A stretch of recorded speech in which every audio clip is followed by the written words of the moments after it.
नौशर फिरोज मां वाक़े ख़बर ॾींदा आलम डिस्ट्रिक्ट रिपोर्टर मोहम्मद हसन सूमरो जे रिपोर्ट मुताबिक़ नौशर फिरोज में म्यूनिसिपल मुलाज़मनि जो कमु छॾे हड़ताल जारी। शहर में सफ़ाई वारो कमु बंदि हुजण करे गंदगीअ जा ढेर लॻी विया। गटर उथलण सबबि शहर जा रस्ता गंदे पाणीअ में ॿुॾी विया।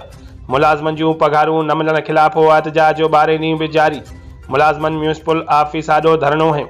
3 महीननि खां पघारूं न मिलण करे मुलाज़िम सख़्त परेशान आहिनि। मौला बख़्श शेख पघारूं न मिलण करे फाका कशी काटे रहिया आहियूं।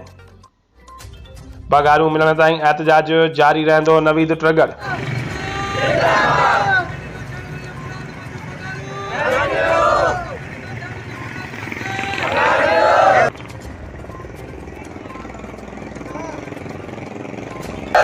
जारी